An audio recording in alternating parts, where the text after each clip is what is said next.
Shashi sir ನಮಸ್ಕಾರ. Sir ನಮಸ್ತೆ. ಪವನ ma'am ನಮಸ್ಕಾರ. ನಮಸ್ತೆ. ಹೇಗಿದ್ದಾರೆ ಇಬ್ರು? ಸೂಪರ್, ತಾವೇಗಿದ್ರೆ? ಚೆನ್ನಾಗಿದ್ದೀನಿ ಸರ್.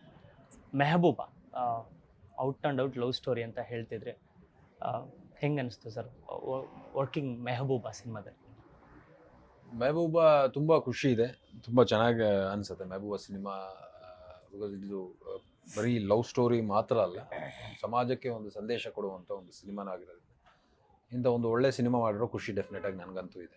ಎಸ್ ಮ್ಯಾಮ್, ನಿಮ್ಮ ಒಂದು ಸಿನಿಮಾ ಜರ್ನಿ ನೋಡಿದ್ರೆ ನೀವು ಯಾವಾಗಲೂ ಕೂಡ ಪ್ರತಿಯೊಂದು ಸಿನಿಮಾದಲ್ಲೂ ಒಂದು ಬೇರೆ ಥರದ ಪಾತ್ರಗಳನ್ನೇ ನಿಭಾಯಿಸ್ತಾ ಬಂದಿದ್ದೀರಾ. ಪ್ರತಿಯೊಂದು ಪಾತ್ರ ಕೂಡ ತುಂಬ ವಿಭಿನ್ನವಾಗಿ, ತುಂಬ ಕಷ್ಟ ಅನಿಸಿದ್ರು ತುಂಬ ನಮಗೆ ಕನ್ವಿನಿಂಗ್ ಆಗಿ ನೀವು ಅಭಿನಯಿಸಿದಿರಾ. ಸೊ ಆ ನಿಟ್ಟಿನಲ್ಲಿ ನೋಡ್ತಾ ಇದ್ರೆ ಇದು ಕೂಡ ಒಂದು ವಿಭಿನ್ನವಾದಂತಹ ಪಾತ್ರ. ಸೊ ಎಷ್ಟು ಖುಷಿ ಇದೆ ಈ ಪಾತ್ರದಲ್ಲಿ ನೀವು ಕಾಣಿಸ್ಕೊಂಡಿರೋದಕ್ಕೆ? ತುಂಬ ಖುಷಿ ಇದೆ. At the end of the day ನಾವು ಕಲಾವಿದರಾಗಿ ಕೊಡೋದೇ ಕೊನೆಗದು ತೃಪ್ತಿ. ಏನೋ ಮಾಡಿದ್ವಿ, ಏನೋ ಒಂದು ಸಂತೋಷ. ಖಂಡಿತ ಈ ಪಾತ್ರದಲ್ಲಿ, ಈ ಸಿನಿಮಾದಲ್ಲಿ ಅದು ಸಿಕ್ಕಿದೆ. ಅಂದರೆ ಯಾವ ಒಂದು 3 ಪಾಯಿಂಟ್ ಅಥವಾ ಒಂದು ಪಾಯಿಂಟ್ಸ್ ಇರುತ್ತೆ ಒಂದು ಸಿನಿಮಾನ ಆಯ್ಕೆ ಮಾಡೋದಕ್ಕೆ? ಸೊ ಯಾವುದಾದ್ರೂ 3 ಪಾಯಿಂಟ್ ಈ ಸಿನಿಮಾನ ಚೂಸ್ ಮಾಡ್ಕೊಳ್ಳೋದಕ್ಕೆ ಕಾರಣ ಅಂದರೆ? ಮೇ ಬಿ ದ ಕಾಂಟೆಂಟ್ ಏನಿತ್ತು ಅಂತ. ಸಿನಿಮಾ ಕಥೆಗಳು ಯಾವತ್ತೂ ಇಟ್ಸ್ ಅ ರಿಫ್ಲೆಕ್ಷನ್ ಆಫ್ ಆ ಸೊಸೈಟಿ. ಹಾಗಾಗಿ ಆ ಕಾನ್ಫ್ಲಿಕ್ಟ್ನ ಒಂದು ಹೇಳಬೇಕಾಗಿರೋ ವಿಚಾರನ ನಾವು ಅಡ್ರೆಸ್ ಮಾಡ್ತಿದ್ದೀವಿ, ಅದೊಂದು. ಆ್ಯಂಡ್ ಡ್ರಾಮಾ ತುಂಬ ಚೆನ್ನಾಗಿದೆ, ಮಜಾ ಇದೆ ನೋಡೋದಕ್ಕೆ. ಸೊ ಹಾಗಾಗಿ ಈ 3 ರೀಸನ್ಸ್. ನಿಮಗೆ 3 ಅಂಶಗಳು ಸಿನಿಮಾನ ಚೂಸ್ ಮಾಡಬೇಕು ಅಂತಂದರೆ, ಒಂದು, I wanted to launch into the industry for a long run. ನಾನು ಒಂದು ಸಿನಿಮಾ ಮಾಡಿ ಮನೆಗೆ ಹೋಗ್ಬೇಕು ಅಂತ ಅನ್ಕೊಂಡಿರಲಿಲ್ಲ. ಒಂದಷ್ಟು ಸಿನಿಮಾಗಳು ಮಾಡಬೇಕು ಅಂತಂದಾಗ ನನ್ನ ಆ್ಯಕ್ಟಿಂಗ್ ಸ್ಕಿಲ್ಸ್ ಮತ್ತು ಎಬಿಲಿಟಿಗಳನ್ನ ತೋರಿಸೋ ಅಂಥ ಒಂದು ಸಿನಿಮಾ ಬೇಕಿತ್ತು. ಸೊ ಆ ಕಾರಣಕ್ಕೆ ಈ ಸಿನಿಮಾನ ನಾನು ಚೂಸ್ ಮಾಡಿದೆ. ಒಂದು. ಎರಡನೇದು, ಕಂಟೆಂಟ್ ಇದ್ದರೆ ಸಿನಿಮಾ ಇವತ್ತಲ್ಲ ನಾಳೆ ಅಲ್ಲ, ಇವತ್ತಿನ ಕಾಲಘಟ್ಟದಲ್ಲಿ ಹೆಂಗಿದೆ ಅಂತಂದರೆ, ಯಾವ ವಿಚಾರ ಯಾವಾಗ ವೈರಲ್ ಆಗುತ್ತೆ, ಯಾವ ವಿಚಾರ ಯಾವಾಗ ಬ್ಲಾಸ್ಟ್ ಆಗುತ್ತೆ ಅನ್ನೋದು ಗೊತ್ತಿಲ್ಲ. ಸೊ ಆ ಥರ ಕಂಟೆಂಟ್ ಇರುವ ಸಿನಿಮಾ ಇದಾಗಿರೋದ್ರಿಂದ ಆ ವಿಚಾರ, ಹಾಗೂ ಈ ಸಿನಿಮಾದ ಎಲ್ಲ ಹಾಡುಗಳಾಗಿರಲಿ ಅಥವಾ ಬೇರೆ ಎಲ್ಲ ಥರದ content wise, narration wise strong ಇರೋದ್ರಿಂದ ಐ ಬಿಲೀವ್ ದ ಸಿನಿಮಾ, ಈ ಸಿನಿಮಾ ನಾವು ಮಾಡಬೇಕು, ಈ ಸಿನಿಮಾ ನಾವು ಜನರ ಮುಂದೆ ತರಬೇಕು ಅಂತ ಅನ್ಕೊಂಡಿದ್ದೆ. ಅಂದರೆ ನಿಮ್ಮ ಟೀಸರ್ನ ಎಲ್ಲರೂ ಕೂಡ ಬಿಗ್ ಬಾಸ್ ಸ್ಪರ್ಧಿಗಳೇ ರಿಲೀಸ್ ಮಾಡಿದ್ರು. ಸೊ ಯಾಕೆ ಕಾರಣ ಏನಾದ್ರು ರೀತಿ ಅಂದರೆ ನಿಮ್ಮ ಒಂದು ಗೆಳೆತನ ಮಾತ್ರ, ಅದಕ್ಕೆ ಹೊರತಾಗಿ ಇದೆ ಸರ್, ನಂಗೆ ಬೇರೆ ಯಾರೂ ಗೊತ್ತಿಲ್ಲ. That is as simple as that. ನನಗೆ ಇಂಡಸ್ಟ್ರಿಯಲ್ಲಿ ಅಷ್ಟು ಪರಿಚಯಗಳಿಲ್ಲ. ನನಗನ್ಸಿದ್ದು ನನ್ನ ಸುತ್ತೂರು ನಾನು ಯಾರನ್ನ ಕೇಳಿದ್ರೆ ಒಂದು ಜೆನ್ಯೂನಿಟಿ ಫೀಲ್ ಆಗ್ಬೋದು ಅಂತ ಅನ್ಕೊಂಡಾಗ ಡೆಫಿನೆಟಾಗಿ ಎಲ್ಲ ವಿನ್ನರ್ಗಳು, ನಾನೊಬ್ಬ ವಿನ್ನರ್ ಆಗಿರೋದ್ರಿಂದ ಎಲ್ಲ ವಿನ್ನರ್ಗಳನ್ನು ಕೇಳಿದಾಗ ಒಂದು ಪಾಸಿಟಿವ್ ಅಪ್ರೋಚ್ ಸಿಗುತ್ತೆ ಅಂತ ಅಂದ್ಕೊಂಡು ಆ ಸ್ಟೆಪ್ನ ನಾನು ಮಾಡಿದೆ. ಬಹುಶಃ ಯಾರೂ ಮಾಡಿಲ್ಲ, ಸೊ ಅದು ಒಂದು ಪ್ಲಸ್ ಆಯಿತು ಅಂತ ಅನ್ಕೊಂಡೆ. ನೀವೆಷ್ಟೇ ಟ್ರೂ ಲವ್ ಸ್ಟೋರಿ ಇದು ಅಂತ ಹೇಳಿದರೂ ಕೂಡ, ಬಟ್ ಆಡಿಯನ್ಸ್ ಒಂದು ಟೀಸರ್ ಅಥವಾ ಟ್ರೇಲರ್ನ ನೋಡಬೇಕಾದ್ರೆ ಒಂದು ಹಿಂದೂ ಮುಸ್ಲಿಂ ಈ ಥರದ ಒಂದು ಜಡ್ಜ್ಮೆಂಟ್ ಮಾಡೇ ಮಾಡ್ತಾರೆ. ಸೊ ನಿಮ್ಗೆ ಯಾವಾಗಾದ್ರೂ ಅನ್ನಿಸ್ತಾ ನೀವು ಮಾಡ್ತಿರುವಂತಹ ಪಾತ್ರ ತುಂಬ ಸೂಕ್ಷ್ಮವಾಗಿರಬೇಕು, ಕಾಂಟ್ರವರ್ಷಿಯಲ್ ಮೇಟರ್ನ್ ಅಂತ ಯಾವಾಗಾದ್ರೂ ಅನ್ನಿಸ್ತಾ? ಅಲ್ಲ, ಅನಿಸಿರೋದಕ್ಕೆ ಈ ಪಾತ್ರ ಎತ್ಕೊಂಡಿರೋದು. We need something which is voice. ಏನೋ ಒಂದು ಮಾತಾಡಿ. ನೀವು ಇವಾಗ ಅಲ್ಲದೆ ಲವ್ ಸ್ಟೋರಿ ಆಗಿಲ್ಲ ಅಂದಿದ್ರೆ ಈ ಇಂಟರ್ವ್ಯೂ ಮಾಡೋಕ್ಕೂ ಒಂದಷ್ಟು ಕಂಟೆಂಟ್ ಇಲ್ಲ. ಜಸ್ಟ್ ಲವ್ ಸ್ಟೋರಿ ಆಗಿದ್ದಿದ್ರು ಇಟ್ ಇಸ್ ಎ ನಾರ್ಮಲ್, ಅದನ್ನು ಮರ ಸುತ್ತೋದು ಅಂತಾರಲ್ಲ, ಆ ಥರ ಆಗ್ತಿರ್ತಿತ್ತೇನೋ ಬಹುಶಃ. ಬಟ್ ಇದು ಆ ಥರದ್ದಲ್ಲ. ಇಲ್ಲಿ ಸಾಕಷ್ಟು ವಿಚಾರಗಳು, ಸಾಕಷ್ಟು ಅಂಶಗಳನ್ನ ಹಂಚ್ಕೊಳ್ಳೋ ಅಂಥ ಕಂಟೆಂಟ್ ಇರೋದ್ರಿಂದ ಆ ಕಾರಣಕ್ಕೆ ಸಿನಿಮಾ ಮಾಡಿದ್ವಿ. ಯಾರೋ ಬಂದು ಏನೋ ಅಂತ ಯಾಕೆ ಸುಮ್ಮನೆ ಯಾಕೆ ಅಂತಾರೆ ಸರ್? ವೆನ್ ನಮ್ಮ ಪ್ರಯತ್ನದಲ್ಲಿ ಹಾನೆಸ್ಟಿ, ನಿಜಾಯಿತಿ ಇದೆ ಅಂತಂದಮೇಲೆ ಯಾರೂ ಬಂದು ಏನೂ ಮಾತಾಡೋಕ್ಕಾಗೋದಿಲ್ಲ ಅಂತ ನಾನು ಬಿಲೀವ್ ಮಾಡ್ತೀನಿ. ನೀವು ಅಂದರೆ ಈ ಥರದ ಪಾತ್ರ, ಯಾಕಂದರೆ ಒಂದು ಹಿಂದೂ ಮುಸ್ಲಿಂ ಅನ್ನುವಂಥ ಈ ಥರದ್ದೊಂದು ಇರಬೇಕಾದ್ರೆ ಕಾಂಟ್ರವರ್ಷಿಯಲ್ ಅನಿಸುತ್ತಾ ಇವಾಗಾದರೂ? ಅಂದರೆ ಈ ಥರ ತಗೋತಾರೆ ಆಡಿಯನ್ಸ್, ಇದನ್ನ ಕಾಂಟ್ರವರ್ಷಿಯಲ್ ಆಗಿ ಟರ್ನ್ ಮಾಡ್ಬೋದು, ಅದೊಂದು ಅಳಕಿತ್ತ ನಿಮ್ಮಲ್ಲಿ ಅಂತ? ಇಲ್ಲ, ನನಗೆ ಅದನ್ನು ಮಾಡಬೇಕಾದ್ರೆ ಅದು ಕಾಂಟ್ರವರ್ಷಿಯಲ್ ಸಬ್ಜೆಕ್ಟ್ ಅಂತ ನನಗೆ ಅನಿಸಿಲ್ಲ. ವೆರಿ ಥಿನ್ ಲೇಯರ್ ಇರುತ್ತೆ ಎರಡರ ಮಧ್ಯೆ, ತೀರಾ ಸೂಕ್ಷ್ಮ ವಿಚಾರಗಳನ್ನ ಹೇಳಿ. ಕಾಂಟ್ರವರ್ಷಿಯಲ್ ಆಗಿ ಏನೋ ಸಿನಿಮಾದಲ್ಲಿ ಹೇಳಕೊಟ್ಟು, ಅವ್ರು ಬರೀ ಪ್ರೇಮ ಲವ್ ಸ್ಟೋರಿ ಮಾತ್ರ ಹೇಳಕೊಟ್ಟಿದ್ದಾರೆ. ನನಗೆ ನನ್ನ ಪಾತ್ರ ಇಷ್ಟ ಆಯಿತು, ಕತೆ ಇಷ್ಟ ಆಯಿತು, ಅದಕ್ಕೆ ಮಾಡ್ತಿದ್ದೀನಿ. So the results are the end of the day it's in audience hand. ಅವ್ರಿಗೆ ಎಷ್ಟು ಇಷ್ಟಪಡ್ತಾರೆ, ಹೇಗೆ ಅನಿಸುತ್ತೆ ಅನ್ನೋದು. ಸೊ ಅದನ್ನು ನಾನು ಕ್ಯಾಲ್ಕುಲೇಟ್ ಮಾಡಿ ತೊಗೊಳಕ್ಕಾಗಲ್ಲ. ನಾನು ಕ್ಯಾಲ್ಕುಲೇಟ್ ಮಾಡೋಕ್ಕೆ ಸಾಧ್ಯ ಆಗೋದು ಒಂದೇ, ನನ್ನ ಪಾತ್ರ ಎಷ್ಟು ಚೆನ್ನಾಗಿದೆ, ನನಗೆ ಏನು ಮಾಡಕ್ ಸಿಗ್ತಿದೆ, ನಾನೊಬ್ಳು ಆರ್ಟಿಸ್ಟ್, ಎಲ್ಲವನ್ನ ಮೀರಿ ನಾನು ನಿಂತ್ಕೋಬೇಕಾಗತ್ತೆ ಒಂದು ಕೆಲಸ ಅಂತ ಬಂದಾಗ ಆ ಕರ್ತವ್ಯ ನಾನು ಮಾಡ್ತಾ ಇದ್ದೀನಿ ಅಷ್ಟೇ. ಸೊ ನೀವೇ ಈ ಸಿನಿಮಾಗೆ ಬಂಡವಾಳ ಹೂಡೋದಕ್ಕೆ ಮೇಜರ್ ಕಾರಣ ಏನಾದರೂ ಇದೆಯಾ ಅಂತ? ಯಾಕೆಂದರೆ ಜನರಲ್ ಆಗಿ ಬಿಗ್ ಬಾಸ್ ವಿನ್ನರ್ಸ್ ಅಂದ ತಕ್ಷಣ ಒಂದಿಷ್ಟು ಹೈಪ್ ಇರುತ್ತೆ, ಅವ್ರಿಗೆ ಸಿನಿಮಾ ಮಾಡೋದಕ್ಕೆ ಎಲ್ಲ ಪ್ರೊಡ್ಯೂಸರ್ಸ್ ಮುಂದೆ ಬರ್ತಾರೆ ಅಂತಿತ್ತು. ಬಟ್ ಆದರೂ ಕೂಡ ನೀವೇ ಪ್ರೊಡ್ಯೂಸ್ ಮಾಡೋದಕ್ಕೆ ಏನಾದರೂ ಕಾರಣ? ಈ ಸುಳ್ಳು ಸರ್, ಯಾರೂ ಬರಲ್ಲ ಸರ್ ಮುಂದೆ ಗೆಲ್ಲಿ. ಇವಾಗ ಬಿಗ್ ಬಾಸ್ ಗೆದ್ದಿದ್ವಿ ಅಂದರೆ ಅದು it's a restricted to the small screen sir. ದೊಡ್ಡ ಸ್ಕ್ರೀನ್ಗೆ it is not a welcoming ticket ಅಲ್ಲ. ಸೊ ನನಗೆ ಸಾಕಷ್ಟು ಆಪರ್ಚುನಿಟಿಗಳು ಬಂತು ಸ್ಮಾಲ್ ಸ್ಕ್ರೀನಲ್ಲಿ, ಸೀರಿಯಲ್ ಮಾಡೋದಕ್ಕಾಗಿರಲಿ, ಬೇರೆ ಬೇರೆ ವೇದಿಕೆಗಳಿಗಾಗಿರಲಿ, ಕೆಲವೊಂದಾದರೂ ಬಂದಿದ್ದಾವೆ ಡೆಫಿನೆಟ್ ಆಗಿ. ಸೊ ಈಗಲೂ ಬರ್ತಿರ್ತವೆ, ಇಲ್ಲ ಅಂತಲ್ಲ. ಬಟ್ ನನಗೆ ನಾನು ಮಾತಾಡುವಾಗ ಒಂದು ಪ್ರಬುದ್ಧತೆ ಇರುತ್ತೆ, ತುಂಬ ಚೆನ್ನಾಗಿ ಮಾತಾಡ್ತಾನೆ ಅಂತಂದಾಗ ನಾನು ತೆಗೆಯೋ ಸಿನಿಮಾ ಅಷ್ಟೇ ಮೆಚ್ಯೂರ್ಡ್ ಆಗಿರಬೇಕು, ಅಟ್ಲೀಸ್ಟ್ ನಂದು ಅಂತ ಬಂದಾಗ ಆ ಒಂದು ಕಾರಣಕ್ಕೆ ನಾನು ಕಂಟೆಂಟ್ ಓರಿಯೆಂಟೆಡ್ ಸಿನಿಮಾಗಳನ್ನ ಮಾಡಬೇಕು ಅಂತ ಅಂದ್ಕೊಂಡಾಗ ನನಗೆ ಸಿಕ್ಕಿದ್ದ ಕತೆ ಇದು. ಸೊ ಇದನ್ನು ಮಾಡಬೇಕು ಅಂತ ಡಿಸೈಡ್ ಮಾಡ್ಕೊಂಡು ಅಷ್ಟೇ ಸರ್. ನಾವು ಹೊರಟಿರೋದನ್ನು, ಈ ಸಿನಿಮಾ ಇವಾಗ ಮಾರ್ಚ್ 15ಕ್ಕೆ ರಿಲೀಸ್ ಆಗುತ್ತೆ, 2025 ಏನೂ ಇರೋಲ್ಲ, ಪ್ರಾಬಲಿ ಟಿ ವಿಯಲ್ಲಿ ಪ್ಲೇ ಆಗ್ತಿರುತ್ತೆ, ಬೇರೆ ಎಲ್ಲೋ ಪ್ಲೇ. ಅದಾದ್ಮೇಲೂ ಯಾರನ್ನ ಒಬ್ಬರು ನೋಡಿದಾಗ ನನ್ನ ಮಾತುಗಳನ್ನ ಕೇಳಿಸ್ಕೊಂಡಾಗ ನಾನು ಸರ್ವೈವಲ್ ಇರಬೇಕು ಅಂದರೆ ಆವಾಗ ಒಂದು ಒಳ್ಳೆ ಸಿನಿಮಾ ಮಾಡಿದ್ನಲ್ಲ ಅನ್ನೋ ಒಂದು ರೆಫರೆನ್ಸ್ ತಲೆಯಲ್ಲಿ ಉಳಿಬೇಕು ಅನ್ನೋಂಥ ಸಿನಿಮಾ ಮೆಹಬೂಬ. ಅಲ್ಲ, ಈ ಸಿನಿಮಾಗೂ ಕೂಡ ಬೇರೆ ಒಂದು ನಿರ್ಮಾಪಕರನ್ನ ಹುಡುಕ್ಬೋದಿತ್ತಲ್ವಾ? ಹುಡುಕ್ದು ಸರ್. ಮೆಹಬೂಬ ವಾಸ್ ನನ್ನಿಂದ ಸ್ಟಾರ್ಟ್ ಆಯಿತು, ಮಧ್ಯದಲ್ಲಿ ಬೇರೆ ಪ್ರೊಡ್ಯೂಸರ್ ಬಂದರು. ಸೊ ಅವರ ಕಾರಣಾಂತರಗಳಿಂದ ಮಾಡೋಕ್ಕಾಗಿಲ್ಲ ಅನ್ನೋ ಕಾರಣಕ್ಕೆ ಮತ್ತೆ ನಾನೇ ಟೇಕ್ ಓವರ್ ತಗೊಂಡಿದ್ದೀನಿ ಅಷ್ಟೇ. ಇಟ್ ಈಸ್ ನಾಟ್ ಲೈಕ್ ನಾನು ಈ ಇಂಡಸ್ಟ್ರಿಗೆ ಪ್ರೊಡ್ಯೂಸರ್ ಆಗ್ಬಿಡೋಣ ಅಂತ ಬಂದಿರೋದಲ್ಲ. ಪ್ರೊಡ್ಯೂಸರ್ ಆಗ್ಬಿಟ್ಟು ನಾಳೆ ಬೆಳಗ್ಗೆ ದೊಡ್ಡ ದೊಡ್ಡ ಬ್ಯಾನರ್ ಮಾಡಿಬಿಟ್ಟು ದೊಡ್ಡ ದೊಡ್ಡ ಸಿನಿಮಾಗಳು ಮಾಡಬೇಕು ಅನ್ನೋದಲ್ಲ. ಈ ಇಂಡಸ್ಟ್ರಿಗೆ ಬಂದಿದ್ದು ನಾನು ಒಬ್ಬ ಆ್ಯಕ್ಟರ್ ಆಗಿ ಪ್ರೂವ್ ಮಾಡ್ಕೊಳ್ಳೋಣ ಅಂತ, ಹೀರೋ ಅಂತನಲ್ಲ, ಒಬ್ಬ ಆ್ಯಕ್ಟರ್ ಆಗಿ ಪ್ರೂವ್ ಮಾಡ್ಕೊಳ್ಳೋಣ ಅಂತ ಬಂದಾಗ ಆ ಪ್ರೂವಿಂಗ್ ಪ್ರೋಸೆಸ್ಸಲ್ಲಿ ಒಂದಷ್ಟು ಅಡಚಣೆಗಳನ್ನ ಬಂದಾಗ ನಾನೇ ಮುಂದೆ ನಿಂತು I took the lead to bring this cinema outside and release in the theatre ಅಷ್ಟೇ. ಇದನ್ನು ಪ್ರೊಡ್ಯೂಸರ್ ಅಂತ ಜನ ಕರೀತಿದ್ದಾರೆ ಅಷ್ಟೇ, ಅದಕ್ಕೆ ಹೆಸರು. ನಾನು I don't think that I am the producer ಅಂತ ನಾನು ಅನ್ಕೊಳ್ಳೋದು. ನೀವು ಇವಾಗ ಹೇಳಿದ್ರೆ ಒಬ್ಬ ಸ್ಟಾರ್ ಅನ್ನೋದಕ್ಕಿಂತ ಹೆಚ್ಚಾಗಿ ನಟನಾಗಬೇಕು ಅಂತ ಆಸೆ ಅಂತ. ನಿಮ್ಮ ಪ್ರಕಾರ ಸ್ಟಾರ್ಡಮ್ಗೆ ಏನು ಸ್ಟೇಟ್ಮೆಂಟ್ ಕೊಡ್ತಾರೆ? ಸ್ಟಾರ್ಡಮ್ ಅಂದರೆ ನಿಮ್ಮ ಸೆಲೆಬ್ರಿಟಿ ಅಂದರೆ ಏನು sir? Someone's presence is celebrated. ನಾನು ಇಲ್ಲಿ ನಿಂತಿದ್ದೀನಿ ಅಂದರೆ ನನ್ನನ್ನು ಸೆಲೆಬ್ರೇಟ್ ಮಾಡೋದು ಸೆಲೆಬ್ರಿಟಿ. ನನಗೆ ಬೇಕಾಗಿಲ್ಲ, ನಾನು ಆ್ಯಕ್ಟರ್ ಆದರೆ ಸಾಕಂದರೆ ನನಗೆ ಕಟೌಟ್ಗಳು ನಿಲ್ಲಿಸಬೇಕು ಅಂತ ಅವಶ್ಯಕತೆ ಇಲ್ಲ, ಹೂವಾರಗಳು ಹಾಕಬೇಕು ಅಂತ ಅವಶ್ಯಕತೆ ಇಲ್ಲ, ಹಾಲಾಭಿಷೇಕ ಮಾಡಬೇಕು ಅನ್ನೋ ಅವಶ್ಯಕತೆ ಇಲ್ಲ. ನನ್ನ ಸಿನಿಮಾ ಬರ್ತಿದೆ ಅಂತಂದರೆ ಏನೋ ಒಂದು ಮಾಡ್ತಾನೆ ಗುರು, ಸಿನಿಮಾದಲ್ಲಿ ಏನೋ ಒಂದು ಚೆನ್ನಾಗಿರೋಂಥ ಅಂಶ ಇರುತ್ತೆ, ನನ್ನ ಇನ್ವಾಲ್ವ್ಮೆಂಟ್ ಬೇಸಿಸ್ ಮೇಲೆ ಅಂಶ ಇರುತ್ತೆ ಅಂತ ಅನ್ಸ್ಕೊಂಡ್ರೆ ನಾನು ಸಾಕು ಅನ್ನೋದು ನನ್ನ, that is my achievement, what I believe. That is the difference between celebrity and an actor. Someone's presence is celebrated, is a celebrity. ನಾವು ಬಿಗ್ ಬಾಸ್ ಬಂದಾದ್ಮೇಲೆ ನಮ್ಮ ಪ್ರೆಸೆನ್ಸ್ನ ಸೆಲೆಬ್ರೇಟ್ ಮಾಡಿದ್ರು, we are celebrities at that point of time. ಇವತ್ತಿಗಲ್ಲ ಅಂತ ನಾನು ಅನ್ಕೊಂಡೆ. Muslim ಹುಡುಗಿ ಅಥವಾ ಹಿಂದೂ ಹುಡುಗಿ ಈ ಥರದ ಡಿಫ್ರೆನ್ಷಿಯೇಟ್ ಆಗಿ ಏನಾದರೂ ಕ್ಯಾರೆಕ್ಟ್ರಲ್ಲಿ ಇರುತ್ತೆ? ಯಾಕೆಂದರೆ ಅವ್ರದ್ದೇ ಜನರಲ್ ಆಗಿ ಒಂದು ಮುಸ್ಲಿಂ ಹುಡುಗಿ ಒಂದು ಪಾತ್ರ ಮಾಡ್ತಿದ್ದಾರೆ ಅಂದ ತಕ್ಷಣ ಅವ್ರದ್ದೇ ಲಿಮಿಟೆಡ್ ಆಗಿ ಸ್ಲ್ಯಾಂಗ್ ಇರುತ್ತೆ, ಈ ಥರನೇ ಮಾತಾಡ್ತಾರೆ, ಈ ಥರದ್ದೇ ನಡವಳಿಕೆ ಇರುತ್ತೆ ಅಂತ. ಇದರಲ್ಲಿ ಎಷ್ಟು ಡಿಫ್ರೆಂಟ್ ಅನಿಸ್ತು ಅಥವಾ ಎಷ್ಟು ಸಿಮಿಲಾರಿಟಿ ಅನಿಸ್ತು ನಿಮಗೆ? ಇಬ್ಬರು ಬೇರೆ ಬೇರೆನೇ ಅಪ್ಪ, ಸಿಮಿಲಾರಿಟೀಸು ಏನಿಲ್ಲ, ಅಷ್ಟೇನಿಲ್ಲ. ಎರಡು ಬೇರೆ ಪ್ರಪಂಚದಿಂದ ಬಂದಿರುವಂಥ ಇಬ್ಬರು ಹೆಣ್ಮಕ್ಳಲ್ವಾ, ಸೊ ಹಾಗಾಗಿದೆ. ಆ್ಯಂಡ್ ಅವರ ಆ ರೆಪ್ರೆಸೆಂಟೇಷನ್ನೇ ಬೇರೆ ಇದೆಯಲ್ವಾ ಇಬ್ಬರು.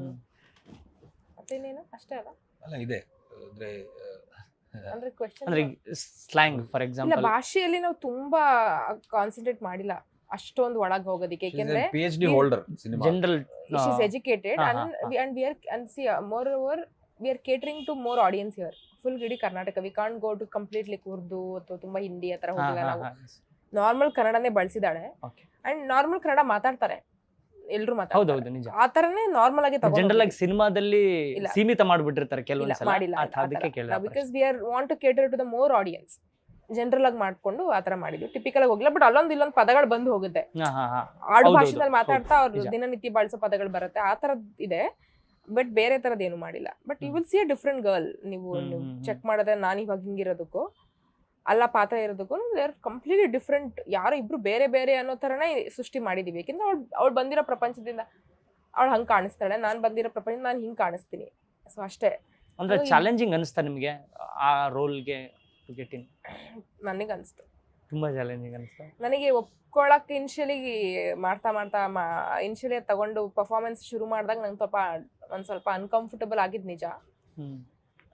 ಆಮೇಲೆ ಹೋಗ್ತಾ ಹೋಗ್ತಾ you got use to it because you will travel for a long time. ಅದು ಒಪ್ಕೊಂಡ್ಬಿಡ್ತೀರ ಅದನ್ನ. ಸೊ ಕಷ್ಟ ಇತ್ತು ಸ್ವಲ್ಪ ಅಂದ್ರೆ ಅದು ನಾನಲ್ಲ ಅದು ಅಂತ ಅನಿಸ್ತಾ ಇತ್ತು. ನಟಿಯಾಗಿ ತುಂಬಾ ಚಾಲೆಂಜಿಂಗ್ ರೋಲ್. ಹೌದು, ಖಂಡಿತ ಹೌದು. ಸರ್, ಇತ್ತೀಚಿನ ಸಿನಿಮಾಗಳಲ್ಲಿ ಮೊದಲಿಂದನೂ ಕೂಡ ತುಂಬಾ ಲವ್ ಸ್ಟೋರೀಸ್ ಬಂದಿದೆ. ಇನ್ಫ್ಯಾಕ್ಟ್ ಈ ಥರದ ಲವ್ ಸ್ಟೋರಿಗಳು ಕೂಡ ಬಂದಿದೆ. ಬಿಕಾಸ್ ನನಗೆ ಸಿನಿಮಾ ಗೊತ್ತಿಲ್ಲ, ಬಿಕಾಸ್ ಟೀಸರ್ ಸಾಂಗ್ಸ್ ಅಷ್ಟು ಮಾತ್ರ ನೋಡಿದ್ದೀವಿ. ಹಿಂದೂ ಮುಸ್ಲಿಂ ಈ ಥರದ ಲವ್ ಸ್ಟೋರೀಸ್ ಅಥವಾ ಕಾಲೇಜ್ ಬ್ಯಾಕ್ ಡ್ರಾಪಲ್ಲಿ ಬರುವಂಥ ಲವ್ ಸ್ಟೋರೀಸ್ ತುಂಬ ಬಂದಿದೆ. ಈ ಸಿನಿಮಾ ಅದೆಲ್ಲ ಹೊರತಾಗಿ ಏನನ್ನು ಹೇಳಕ್ಕೆ ಹೊರಟಿದೆ? Sir, this is an pure love story sir. ಇದು ಹೊರತಾಗಿ ಏನೂ ಹೇಳೋಂಥದ್ದು ಏನಿಲ್ಲ ಸರ್. ಎಲ್ಲ ಇವಾಗ ನಾವು ಪ್ರಪಂಚದಲ್ಲೇ ತಗೊಂಡ್ರೆ ಒಂದು ಸುಮಾರು 6 ಕಥೆಗಳೇ ಇರ್ತಾವಂತ. ಆ ಕಥೆಗಳನ್ನೇ ಇಟ್ಕೊಂಡು ಹೇಳಬೇಕು ಅಂದರೆ, ಸೊ ಇಲ್ಲಿ ಹೊಸದೇನು ಇದೆ ಅಂತಂದರೆ, ಈ ಸಿನಿಮಾದಲ್ಲಿ ಕಾರ್ತಿಕ್ ಗೌಡ್ನಾಗ ನಾನು ಆ್ಯಕ್ಟಿಂಗ್ ಮಾಡಿದ್ದೀನಿ. ಸೊ ನಜ್ರಿಯಾ ಬಾನು ಆಗಿ ಪವನ್ ಅವರು ಆ್ಯಕ್ಟ್ ಮಾಡಿದ್ದಾರೆ. ಆ್ಯಂಡ್ ಕಬೀರ್ ದುಹಾನ್ ಸಿಂಗ್ ಪೈಲ್ವಾನಲ್ಲಿ ವಿಲನ್ ಮಾಡಿರೋಂಥವ್ರು ನಮ್ಮ ಸಿನಿಮಾಲ್ಲಿ ವಿಲನ್ ಆಗಿ ಆ್ಯಕ್ಟ್ ಮಾಡಿದ್ದಾರೆ. ಬುಲೆಟ್ ಪ್ರಕಾಶ್ ಅವರು ಇದ್ದಾರೆ, ಜೈ ಜಗದೀಶ್ ಅವರು ಇದ್ದಾರೆ, ಮೋಹನ್ ಜುನೇಜಾ ಅವರು ಇದ್ದಾರೆ. ಈಗ ಸುಮಾರು 13 ಜನ ಸ್ಟಾರ್ ಕ್ಯಾಸ್ಟ್ ಆಗಿರೋಂಥದ್ದು ಸರ್. ಈಗ ದ ಸೇಮ್ ವೇ ಈಗ ಚಿತ್ರಾನ್ನ ನಮ್ಮನೇಲೂ ಮಾಡ್ತಾರೆ, ನಿಮ್ಮನೇಲೂ ಮಾಡ್ತಾರೆ ಸರ್. ನಮ್ಮನೇಲಿ ಚೆನ್ನಾಗಿರ್ಬೋದು, ನಿಮ್ಮನೇಲಿ ಇನ್ನೂ ಚೆನ್ನಾಗಿರ್ಬೋದು. Hotel that is a difference sir. ಇವಾಗ ಲವ್ ಸ್ಟೋರಿ ಅಂದ ತಕ್ಷಣ ಹೌದು, ಲವ್ ಸ್ಟೋರಿಗಳು ಸುಮಾರು ಇದ್ದಾವೆ. ಏನು ಡಿಫ್ರೆನ್ಸು ಅಂದರೆ, ಇದನ್ನು ನಾವು ಮಾಡಿದ್ವಿ, ನಾವು ಮಾಡೋದೇ ಡಿಫ್ರೆಂಟ್. ಐ ಮೀನ್, ಚೆನ್ನಾಗಿರ್ಬೋದು, ಚೆನ್ನಾಗಿಲ್ಲದೆ ಇರ್ಬೋದು, ಏನಾದರೂ ಇರ್ಬೋದು. ಐ ಸ್ಟ್ರಾಂಗ್ಲಿ ಬಿಲೀವ್ ದಿಸ್, ಇದು ತುಂಬ ಚೆನ್ನಾಗಿದೆ ಅನ್ನೋದನ್ನು ನನ್ನ ಸ್ಟ್ರಾಂಗ್ ಬಿಲೀವ್ ಅದು. So the only difference is making wise and the narration wise, the production wise and our involvement towards the cinema. So involvement ಅಂತ ಬಂದಾಗ ನಾನು ಸಿನಿಮಾಗೋಸ್ಕರ ಪ್ರಾಣ ಕೊಟ್ಟಿದ್ದೀನಿ. ಸೊ ಹಂಗಾಗಿ ಸಿನಿಮಾ ತುಂಬ ಚೆನ್ನಾಗಿದೆ. ಸೊ ಇದು ಬೇರೆ ಎಲ್ಲ ಸಿನಿಮಾಗಳಿಗಿಂತ ವಿಭಿನ್ನವಾಗಿದೆ ಅನ್ನೋದು ನನ್ನ ಸ್ಟೇಕ್ ಇದು. ಸೊ ಇದು ರಿಲೀಸ್ ಆದಮೇಲೆ ನಿಮಗೆ ಗೊತ್ತಾಗುತ್ತೆ. ಹೆಂಗೆ ಗೊತ್ತಾಗುತ್ತೆ? ಲವ್ ಸ್ಟೋರಿ ಸುಮಾರು ಬಂದಿದ್ದಾವಲ್ಲ, ಹೌದು, ಜನರಲ್ ಸ್ಟೇಟ್ಮೆಂಟ್. ಸೂಪರ್ ಗುರು, ಇವನು ಯಾವ ರೈತ ಅಂದ್ಕೊಂಡಿದ್ದೆ, ಸಖತ್ತಾಗಿ ಆ್ಯಕ್ಟಿಂಗು ಮಾಡ್ತಾನೆ, ಪರವಾಗಿಲ್ಲ ಕಣೋ, ಈ ಹುಡುಗಿ ನೋಡಿ, ಆ ಹುಡುಗಿ ಏನು ಸಖತ್ತಾಗಿ ಮಾಡಿದ್ದಾಳೆ, ಪವನ ಮುಸ್ಲಿಂ ರೋಲು ಅಂತ ಹೇಳ್ತಾನೆ, ನೋಡು ಎಲ್ಲ ವಿಲನ್ ನೋಡು ಹೆಂಗೆ ರಿಯಲೈಸ್ ಆಗ್ತಾನೆ ಫೈನಲ್ ಆಗಿ ಅಂತ. ಈ ಮಾತುಕತೆಗಳು ಚರ್ಚೆಗೆ ಬರ್ತವೆ. ಸೊ ಈ ಮಾತುಗಳ ಮುಖಾಂತರ it is difference which will happen from Monday. Okay. So ಅದು ಇವಾಗ ಕೇಳಿದ್ರೆ ಇದೇ ಆನ್ಸರ್ ಇದಕ್ಕೆ. ಕರೆಕ್ಟ್ ಅಲ್ವಾ? ನೀವು ಹೇಳಿದ್ರಿ ಸಿನಿಮಾಗೋಸ್ಕರ ಪ್ರಾಣನೇ ಕೊಡ್ತೀನಿ ಅಂತ. So at the same time ಅದೇ ಥರದ್ದೇ ಒಂದು ಸೀಕ್ವೆನ್ಸ್ ನಡೀತು. ಒಂದು ಶೂಟಿಂಗ್ ಸಂದರ್ಭದಲ್ಲಿ ನೀವು ಮೇಲ್ಗಡೆಯಿಂದ ಬಿದ್ರಿ. ಕರೆಕ್ಟ್. ನೆಕ್ಸ್ಟ್ ಏನಾಯ್ತು ಅಂತ ನಮ್ಗೆ ಗೊತ್ತಿಲ್ಲ, ಏನಾಯ್ತು ಅಂತ ಹೇಳ್ಬೋದಾ? ಸರಿ, ಇಲ್ಲ, ಅದು ಕಾಲು ಒಂದು ಸ್ವಲ್ಪ ಉಳುಕಿತ್ತು, ಒಂದು ಸ್ವಲ್ಪ ಜಾಸ್ತಿನೇ ಉಳುಕಿತ್ತು. ಬೈ ಗಾಡ್ಸ್ ಗ್ರೇಸ್ ಅದು ದೊಡ್ಡ ಡ್ಯಾಮೇಜ್ ಏನು ಆಗಲಿಲ್ಲ. Probably because of second floor ಆಯ್ತು ಸರ್. ಸೆಕೆಂಡ್ ನೀವು ನೋಡ್ತಿರಲ್ಲ, ಹೌದು. ಆಲ್ಮೋಸ್ಟ್ ಒಂದು second floor, first second floor ಹತ್ತಿ ಅಲ್ಲಿಂದ ಹೌದು. ಸ್ಲಿಪ್ ಆಗಿ ಅದು ಸಜ್ಜ ಮುರಿದು ಕೆಳಗೆ. ಹೌದು ಹೌದು. ಅದು ಏನೂ ಆಗಲಿಲ್ಲ. ಅಂದರೆ ಆ ತಕ್ಷಣಕ್ಕೆ ಉಳುಕಿರೋದಿತ್ತು, ಆ ಪೇಯ್ನ್ ನನ್ನ ಒಳಗಡೆ ಇಟ್ಕೊಂಡಿದ್ದೆ. ಸೊ ಅದನ್ನು ಹೇಳಿದ್ದು, we ended up coming out of it, ಅಷ್ಟೇ ಆಗಿದ್ದು. ತುಂಬ ಸೀರಿಯಸ್ ಇಶ್ಯೂಗಳೇನಾಗಲಿಲ್ಲ. ಮ್ಯಾಮ್, ನೀವು ಹೇಳಿದ್ರಿ ತುಂಬ ಕಷ್ಟ ಆಯ್ತು, ಕೆಲವೊಂದಿಷ್ಟು ಸೀನ್ಗಳು ಮಾಡಬೇಕಾದ್ರೆ ಅನ್ಕಂಫರ್ಟ್ ಫೀಲ್ ಆದೆ ಅಂತ. ನಿಮಗೆ ತುಂಬ ಕಷ್ಟ ಆದಂತಹ ಸೀಕ್ವೆನ್ಸ್ ಯಾವುದಾದ್ರೂ ಇದ್ದರೆ, ತುಂಬ ಇಷ್ಟ ಆದಂಥ ಸೀಕ್ವೆನ್ಸ್ ಅದೊಂದು ಕಷ್ಟ ಅನ್ನೋ ಸೀಕ್ವೆನ್ಸ್ ಅಂದ್ರೆ ಯಾವ ಸೀನಲ್ಲಿ ಏನು ಮಾಡಕ್ಕಿರಲ್ಲ ಗೊತ್ತಾ, ಸುಮ್ನೆ ನಿಂತ್ಕೊಂಡಿರ್ಬೇಕು ಅಂತ. ಅದು ತುಂಬಾ ಕಷ್ಟ ಮಾಡಕ್ಕೆ. ಸುಮ್ಮನೆ ನಿಂತ್ಕೊಳ್ಳೋದು ಕಷ್ಟ ನಿಮ್ಗೆ? ತುಂಬಾ ಕಷ್ಟ, ಏನು ಮಾಡದೇ ಇರೋದು ಕಷ್ಟ. ಏನ ಮಾಡಕ್ ಕೊಟ್ರೆ ಏನೋ ಮಾಡ್ತಾ ಇರ್ತಾರಲ್ಲ. ಸೊ ಸುಮ್ನೆ ಇರ್ಬೇಕಂದ್ರೆ ಇಟ್ಸ್ ನಾಟ್ ಈಸಿ. ಅದೊಂಥರ ಬೇರೆ ತರನೇ ಅದು ಸ್ಪೇಸ್. ಅದು ಕಷ್ಟ. ಅದ್ ಬಿಟ್ರೆ ಇಷ್ಟ ಅನ್ನೋದು ಮಾಡ್ಬೇಕಾದ್ರೆ ಅದು ಚಾಲೆಂಜಿಂಗ್ ಆಗಿತ್ತು. ಮಾಡಾದ್ಮೇಲೆ ನೋಡಿದ್ಮೇಲೆ ತುಂಬಾ ಇಷ್ಟ ಆಗಿ ಸೀಕ್ವೆನ್ಸಸ್ಗಳು ಈ ಸಿನಿಮಾದಲ್ಲಿ ತುಂಬಾ ಇದೆ, ತುಂಬಾನೇ ಇದೆ. ನನ್ನ ಅವರ ಫೋನ್ ಕಾನ್ವರ್ಸೇಷನ್ಸ್ ಒಂದೆರಡು ತುಂಬಾ ಚೆನ್ನಾಗಿದೆ. ಕ್ಲೈಮ್ಯಾಕ್ಸ್ ನಂಗೆ ತುಂಬಾ ಇಷ್ಟ, ಪ್ರೀ ಕ್ಲೈಮ್ಯಾಕ್ಸು ಇಷ್ಟ. ಅದರ ಲಾಟ್ ಆಫ್ ಮೂಮೆಂಟ್ಸ್ ಈ ಸಿನಿಮಾದಲ್ಲಿ ಚೆನ್ನಾಗಿರೋವಂಥದ್ದು. That what you will take with you. ನಿಮ್ಮ ಜೊತೆ ನೀವು ಸಿನಿಮಾ ಥಿಯೇಟರ್ ಆಚೆ ಬರ್ಬೇಕಾದ್ರೆ ತುಂಬಾ ಮೂಮೆಂಟ್ಸ್ ತಗೊಂಡು ಹೋಗ್ತೀರಾ ಅಂತ. ನೀವು ಫುಲ್ ಔಟ್ಪುಟ್ ನೋಡಿದ್ದೀರಾ? ಕೊನೆ ಔಟ್ಪುಟ್ ದಿನ ಕೇಳ್ಕೊತೀನಿ ತೋರಿಸಿ ಅಂತ, ಯಾರು ಮನ್ಸೇ ಮಾಡ್ತಾ ಇಲ್ಲ. ಸರ್, ನೀವು ಡಬ್ಬಿಂಗ್ ಅಲ್ಲಿ ಅಷ್ಟೇ ನೋಡಿರೋದು. Course ನೋಡಿರ್ತಾರೆ producer. ಎಷ್ಟು ಸಲ ನೋಡಿದಾರೆ? ನೋಡಿಯಾರೆ, ಒಂದು ಸಲ ನಾನು ನೆನಪಿಸ್ಕೊಂಡಿಲ್ಲ. ಯಾಕೆ ಸರ್ ಮ್ಯಾಮ್ ತೋರಿಸ್ಬೋದು? ಅವ್ರು ಒಂದೇ ಸರಿ ಸ್ಕ್ರೀನ್ ಲಾಸ್ಟ್ 15ನೇ ತಾರೀಕು ತೋರಿಸ್ಬಿಟ್ಟು ಅವರು most of the producers directors ಇದೇ ಮಾತು ಹೇಳ್ತಾರಲ್ಲ. ಎಲ್ಲ ಸಿನಿಮಾದಲ್ಲೂ ಅಷ್ಟು ನಮಗೆ ತೋರಿಸಿ ಒಂದ್ಸಲ ನೋಡೋಣ ಅಂತಂದ್ರೆ ಯಾರು ತೋರಿಸಲ್ಲ. I thought Shashi will not do that. He will make a change. Will bring a difference, ತಗೊಂಬರ್ತಾರೆ ಅವ್ರು, ತೋರಿಸ್ತಾರೆ ಅಂತ. ಬಟ್ ಈವನ್ ಈ ಇಂಟರ್ವ್ಯೂ ಟೆಲಿಕಾಸ್ಟ್ ಆಗಿರೋಷ್ಟೇ ಅವರು ವಿಚಾರ ಬದಲಾಗಿರೋ ನೋಡಿರ್ತಾರೆ. ಅಂದ್ರೆ ರಿಲೀಸ್ ಆದ್ಮೇಲೆ ನೆಕ್ಸ್ಟ್ ಇಂಟರ್ವ್ಯೂ ಅದನ್ನೇ ಹೇಳ್ತೀನಿ, ಹೋಗ್ಲಿರ್ತೀನಿ. ಅಲ್ಲ, ರಿಲೀಸ್ ಆದ್ಮೇಲೆ ಹಾಕ್ಬೇಕಾ ಹೆಂಗ್ interview? First day first show ಅಂದ್ರಲ್ಲ, ಗುಡ್ ಒನ್, ಅವಾಗಲೇ ಹಾಕಿ. ಸರ್ ನಿಮ್ಗೆ ಅಲ್ಲ ಹಂಗಂತಲ್ಲ, we are not restricting things. ಅಂದ್ರೆ ನಾವೇನ್ ಕೂತ್ಕೊಂಡು ಯಾವತ್ತೂ ನೋಡಿಲ್ಲ. ಇಟ್ಸ್ ಲೈಕ್ ಆಗಿಲ್ಲ. ನಾನ್ ಕೂತ್ಕೊಂಡು ಯಾವತ್ತೂ ನೋಡಿ, ನಾನ್ ಕೂತ್ಕೊಂಡು ನಾನ್ ನೋಡ್ಬೇಕು ಅಂತ ಯಾವತ್ತೂ ನೋಡಿಲ್ಲ. ಯಾವ್ದೋ ಕರೆಕ್ಷನ್ ಇರುತ್ತೆ, ಇಲ್ಲೇನೋ ತೆಗಿಬೇಕು ನೋಡಿ ಅಂತಾರೆ, ಇಲ್ಲೇನೋ ತೆಗಿಬೇಕು ನೋಡಿ ಅಂತಾರೆ, ಹಿಂಗೆ ತೆಗಿಬೇಕು. ಒಂದ್ ಸ್ಟ್ರೆಚ್ ಅಲ್ಲಿ ನಾನು ಒಂದೇ ಸತಿ ನೋಡಿರೋದು, ಒಂದ್ ಸ್ಟ್ರೆಚ್ ಅಲ್ಲಿ ಒಂದೇ ಸತಿ ನಾನು ನೋಡಿರೋದು. ಸೊ ಕರೆಕ್ಷನ್ಸ್ ವೈಸ್ ಸಿಕ್ಕಾಪಟ್ಟೆ ಸರಿ ನೋಡಿದಾಗ ಸೆಕೆಂಡ್ ಹಾಫ್ ಅಲ್ಲಿ ಅದು ತೆಗಿಯೋಣ, ಥರ್ಡ್ ಇನ್ನೇನೋ ಇದು ತೆಗಿಯೋಣ, ಇದು ಜಾಯಿನ್ ಮಾಡೋಣ, ಇಲ್ಲೊಂದು ಇದು ಮಾಡೋಣ, ಹಿಂಗ್ ಮಾಡೋಣ ಅನ್ನೋ ಆ ಪ್ರಮೇಯದಲ್ಲಿ ನೋಡಿದ್ವಿ. ಬಿಟ್ರೆ ನಾವು ಕೂತ್ಕೊಂಡು ಸಿನಿಮಾನ ಒಂದ್ಸರಿ ನೋಡಿದ್ವಿ. ನೆಕ್ಸ್ಟ್ ಮ್ಯಾಮ್ ಎಡಿಟಿಂಗ್ ಕಲಿತಾರೆ, ಅವಾಗ ನೋಡ್ಬೋದು ಸಿನಿಮಾನ. ನೀವೊಬ್ಬ ಆಕ್ಟರ್ ಆಗಲ್ದೆ ಒಬ್ಬ ಹ್ಯೂಮನ್ ಬೀಯಿಂಗ್ ಆಗಿ ಒಂದು ಈ ಥರದ ಸಿನಿಮಾನ ಔಟ್ಪುಟ್ ಆಗಿ ನೋಡಿದಾಗ ನಿಮ್ಗೆ ಎಷ್ಟು ಖುಷಿ ಅನಿಸ್ತು? ಆಸ್ ಅನ್ ಆಕ್ಟರ್ ಕೇಳ್ತಾ ಇಲ್ಲ. ಕರೆಕ್ಟ್, ನನಗೆ ತುಂಬಾ ಖುಷಿ ಅನ್ಸುತ್ತೆ. ಆ ಕಾರಣಕ್ಕೆ ಈ ಸಿನಿಮಾ ನಾನು ಮಾಡ್ತಾ ಇದ್ದೀನಿ. Because I choose this subject. Mehbooba didn't choose me, I choose Mehbooba. So ಹಂಗಾಗಿರೋದ್ರಿಂದ ನಾನು ಇಂಥದ್ದೊಂದು ಕಥೆಯನ್ನ ದಿನನಿತ್ಯ ಸಾಮಾನ್ಯವಾಗಿ ಮೆಹಬೂಬಾ ಅಂತ ಒಂದು ಸಿನಿಮಾ ಬೇರೆ ಯಾರೇ ಮಾಡಿದ್ರು ನಾನು ಥಿಯೇಟ್ರಿಗೆ ಹೋಗಿ ನೋಡ್ತೀನಿ. ನಾನಲ್ಲದೆ ಬೇರೆ ಯಾರೇ ಮಾಡಿದ್ರು ನಾನು ಥಿಯೇಟ್ರಿಗೆ ಹೋಗಿ ನೋಡ್ತೀನಿ. ಸೊ ಹಂಗಾಗಿ ಸಿನಿಮಾ ಎತ್ಕೊಂಡ್ಬಂದೆ. ಆ ಕಾನ್ಫಿಡೆನ್ಸ್ ನಮಗೆ. ಸೊ ನಾನು ನೋಡ್ತಾ ಇದ್ದೀನಿ, ನಂತರ ಇನ್ನೊಂದಷ್ಟು ಮನಸ್ಸುಗಳು ನೋಡ್ಬೋದು ಈ ಸಿನಿಮಾನ. ಆ ಕಾರಣಕ್ಕೆ ಆ ವಿಚಾರಣಕ್ಕೆ ಎತ್ಕೊಂಬಂದು. ಇಲ್ಲ ಅಂದ್ರೆ ನಾನು ಹೀರೋ ಆಗಬೇಕು, ಕಟ್ಔಟ್ ಆಗಿ ನಿಲ್ಬೇಕು ಅಂದ್ರೆ ನಾನು ಬ್ಯೂಟಿಫುಲ್ ಆಗಿ ಒಂದು 2 ಫೈಟು 3 ಸೀನ್ಗಳು ಇಟ್ಕೊಂಡು 4 ಕೌಂಟರ್ಗಳು 10 ಡೈಲಾಗ್ ಇಟ್ಬಿಟ್ಟು ನಾನು ತೆಗಿಬೋದಿತ್ತು. ಇದು ಸೇಮ್ ಬಜೆಟ್, ಇದಕ್ಕೆ ಹಾಕೋದು ಅದಕ್ಕೆ ಹಾಕೋದು, ಇಲ್ಲಿ ಬಂದ ತಕ್ಷಣ ಮಾಸ್ ಹೀರೋ ಬಂದ ಅಂತ ಅನ್ಕೋಬೋದಿತ್ತು ನಮ್ಮ ಟೈಮ್ ಚೆನ್ನಾಗಿದ್ರೆ. ಇದು is A slow process. But I choose Mehbooba because ಬೇರೆ ಯಾರೇ ನೀವೇ ಹೀರೋ ಆಗಿ ಮೆಹಬೂಬಾ ಅಂತ ಒಂದು ಸಿನಿಮಾ ಮಾಡಿದ್ರೆ ನಾನು ಥಿಯೇಟರ್ ಬಂದು ನೋಡ್ತೀನಿ. ಅದೇ ಕಾರಣ. Because you know the story. Story ಅಂತಲ್ಲ, ಆ ಪ್ಯಾಟರ್ನ್ ಅಲ್ಲಿ ಯಾವುದೇ ಸಿನಿಮಾ ತೆಗೀರಿ, ನಂಗೆ ರಿಯಲ್ ಲೈಫ್ ಇನ್ಸಿಡೆಂಟ್ಗಳನ್ನ ಇಟ್ಕೊಂಡು ಈಕ್ವಾಲಿಟಿ ಬಗ್ಗೆ, ಧರ್ಮಗಳ ಬಗ್ಗೆ ಮಾತಾಡೋ ಅಂತ ಯಾವುದೇ ಸಿನಿಮಾ ನಾನು ನೋಡ್ತೀನಿ. ರೀಸೆಂಟ್ ಆಗಿ ಬಂದಿದ್ದು ಕಾಟೇರ. ಜಾತಿಗಳ ಬಗ್ಗೆ ಮಾತಾಡೋ ಅಂಥದ್ದು, ಕಸುಬು ಬಗ್ಗೆ ಮಾತಾಡೋ ಅಂಥದ್ದು, ಆ ಈಕ್ವಾಲಿಟಿ ಬಗ್ಗೆ ಅಂತ ಮಾತಾಡೋ ಅಂತ ಸಿನಿಮಾ ಕಾಟೇರ. ಸೊ ಅಂತ ಜಾನರ್ಗೆ ಸೇರೋ ಅಂಥದ್ದು Mehbooba. Scale wise I am not comparing, content wise I am sir music ತುಂಬ ಇಂಪಾರ್ಟೆಂಟ್ ಆಗುತ್ತೆ ಲವ್ ಸ್ಟೋರಿಗೆ. At the same time teaser songs ನೋಡಿದಾಗೆಲ್ಲ ತುಂಬ ಮೆಲೋಡಿಯಸ್ ಆಗಿತ್ತು. ಸೊ ಅದೆಷ್ಟು ಇಂಪಾರ್ಟೆಂಟ್ ಇತ್ತು ನಿಮಗೆ ಸಿನಿಮಾಗೆ? ಔಟ್ಪುಟ್ಟಲ್ಲಿ ಸಾಂಗ್ಸ್, ಬ್ಯಾಕ್ಗ್ರೌಂಡ್ ಮ್ಯೂಸಿಕ್ ಅಂತೂ ನನಗೆ ತುಂಬ ಇಷ್ಟ ಆಯಿತು. ಅದ್ರ ಬಗ್ಗೆ ಹೇಳೋದಾದ್ರೆ ಈ ಸಿನಿಮಾಗೆ major the most powerful thing in the cinema content ಜೊತೆಗೆ ಮನು ಅವರ ಮ್ಯೂಸಿಕ್. ಈ ಸಿನಿಮಾ ರಿಲೀಸ್ ಆದಮೇಲೆ ಗೊತ್ತಾಗುತ್ತೆ. ನಾನು ನಾನು ಸುಮಾರು ಒಂದು 10 ಜನಕ್ಕೆ ಸಿನಿಮಾ ತೋರಿಸಿದೆ. 10 ಜನ ಯಾರೂ ಮಾತಾಡಲಿಲ್ಲ, ಹಂಗೆ ಸೈಲೆಂಟಾಗಿ ಹೋಗ್ಬಿಟ್ರು. ನಾನು ಏನು ಗುರು ಯಾರೂ ಮಾತಾಡ್ತಿಲ್ಲ, ಚೆನ್ನಾಗಿಲ್ವ ಅಂತ ಭಯ ಶುರು ಆಗ್ಬಿಡ್ತು ನನಗೆ. ಯಾರೂ ಮಾತಾಡಲಿಲ್ಲ, ಸುಮ್ಮನೆ ಹಿಂಗೆ ಮುಟ್ಕೊಂಡ್ರೆ ಗೊಳೋ ಅಂತ ಹತ್ಕೊಂಡ್ಬಿಡ್ತಾವ್ರೆ. ಹಿಂಗಂದ್ರೆ ಮೂಕ ಸ್ತಬ್ಧರಾಗಿದ್ದಾರೆ. ಸುಮ್ಮನೆ ಹಿಂಗೆ ಅಂದಾಗ ಅಲ್ಲಾಡಿದ್ರೆ ಹಿಂಗಾಯ್ತದು. I am not over exaggerating. May be it is my cinema. ಅವ್ರೇನ ಅವಾಗೇನ ಎಕ್ಸಾಜರೇಟ್ ಮಾಡಿದ್ರೆ ನಂಗೆ ಗೊತ್ತಿಲ್ಲ. ಬಟ್ ಅದು ನಂಗೆ ಆ ಸೈಲೆನ್ಸ್ ನಂಗೆ ತುಂಬ ಚೆನ್ನಾಗಿ ನೆನಪಿದೆ. ಹೋಗಿ ನೋಡಿ ಬಂದು ನೆಕ್ಸ್ಟ್ ಡೇ ಮೆಸೇಜ್ ಹಾಕಿದ್ದಾರೆ. ಸೊ ನಂಗೆ ಅನ್ನಿಸ್ತು ಪ್ರಾಬಬ್ಲಿ ಅದು ದಟ್ ಈಸ್ ಅದು ಚೆನ್ನಾಗಿರೋದಕ್ಕೆ ಒಂದು ಮುನ್ಸೂಚನೆ ಅಂತ ನಾನು ಬಿಲೀವ್ ಮಾಡ್ತಾ ಇದ್ದೀನಿ. ಇಷ್ಟಂತೂ ಹೇಳಬಲ್ಲೆ. ಮ್ಯಾಮ್, ನೀವು ಸಾಂಗ್ಸ್ ಬಗ್ಗೆ ಹೇಳೋದಾದ್ರೆ, ಯಾಕಂದರೆ ಲವ್ ಸ್ಟೋರಿಲಿ ನಿಜವಾಗ್ಲೂ ಎಲ್ಲರೂ ಹೇಳೋ ಹಾಗೆ ಸಾಂಗ್ಸ್ ತುಂಬ ಇಂಪಾರ್ಟೆಂಟ್ ಆಗಿರುತ್ತೆ. ಸೊ ಇನ್ನೂ ಎಷ್ಟು ಸಾಂಗ್ಸ್ ಇದೆ? ನಿಮ್ಮ ಸಾಂಗ್ಸ್ ಒಂದು ನೋಡಿದ್ದೀವಿ, ನಾನು ನೋಡಿರೋದು. ಬ್ಯಾಕ್ಗ್ರೌಂಡ್ ಮ್ಯೂಸಿಕ್ ಅಂತೂ ತುಂಬ ತುಂಬ ತುಂಬ ಚೆನ್ನಾಗಿದೆ. ಸಿನಿಮಾದಲ್ಲಿ 5 ಹಾಡುಗಳೇನೋ ಇದೆ. ಅದ್ರಲ್ಲಿ ಆಲ್ರೆಡಿ ನಾವು 3 ಸಾಂಗನ್ನು ರಿಲೀಸ್ ಮಾಡಿದ್ದೀವಿ. ಒಂದು ದೇವರು ದೇವರು ಅಂತ, ಮತ್ತು ಇನ್ನೊಂದು ಹುಸಿರೆ ಹುಸಿರೆ ಅಂತ, ಆ್ಯಂಡ್ ಇನ್ನೊಂದು ಹಾಡದ ಹಾಡು. ಈ 3 ರಿಲೀಸ್ ಆಗಿದೆ. ಮೆಹಬೂಬಾ ಟೈಟಲ್ ಟ್ರ್ಯಾಕ್ ರಿಲೀಸ್ ಆಗೋದಿದೆ. ಅದಲ್ಲ ಇನ್ನೊಂದು ಒಂದು ಬಿಟ್ ಸಾಂಗ್ ಇನ್ನೊಂದೇನೋ ಇದೆ ಸಿನಿಮಾದಲ್ಲಿ. ಅದಲ್ಲ ಇಷ್ಟಿದೆ. And it's a musical love story. ಕಂಪ್ಲೀಟಾಗಿ ನಿಮಗೆ ಮ್ಯೂಸಿಕಲ್ ತೊಗೊಂಡೋಗ್ತಾರೆ ಇಡೀ ಸಿನಿಮಾ. ಆ್ಯಂಡ್ ಬ್ಯಾಕ್ಗ್ರೌಂಡ್ ಸ್ಕೋರು ತುಂಬ ಚೆನ್ನಾಗಿ ಬಂದಿದೆ. And you will have that very ಆ ಡ್ರಾಮಾ ಕ್ರಿಯೇಟ್ ಮಾಡೋದಕ್ಕೆ, ಇಂಟೆನ್ಸಿಟಿ ತೊಗೊಂಡೋಗೋದಕ್ಕೆ ಅದು ತುಂಬ ಚೆನ್ನಾಗಿರೋದು ಕೂರಿಸುತ್ತೆ ನಿಮ್ಮನ್ನ music. You will really feel ಥಿಯೇಟ್ರಿಂದ ಬರ್ಬೇಕಾದ್ರೆ ಮ್ಯೂಸಿಕ್ನ ಜೊತೆ ತೊಗೊಂಡು ಹೋಗ್ತೀರಾ ನೀವು. I strongly feel. ಎಸ್, ಕೆಲವೊಂದಿಷ್ಟು ಪ್ರಶ್ನೆಗಳು ಅಪಾರ್ಟ್ ಫ್ರಮ್ ಸಿನಿಮಾ. ನೀವೇನಾದರೂ ಒಂದು ಫೇಕ್ ಕಾಂಟ್ರವರ್ಸಿನ ಕ್ರಿಯೇಟ್ ಮಾಡಬೇಕು ಅಂದರೆ ಏನು ಕ್ರಿಯೇಟ್ ಮಾಡ್ತೀರಾ? ಅದು ನೆಕ್ಸ್ಟು ಟ್ರೂ ಆಗ್ಬೋದು. ಫೇಕ್ ಕಾಂಟ್ರವರ್ಸಿ ಕ್ರಿಯೇಟ್ ಮಾಡಬೇಕು ಅಂತಂದರೆ ನಿಜ ಆಗ ಅಂಥದ್ದು.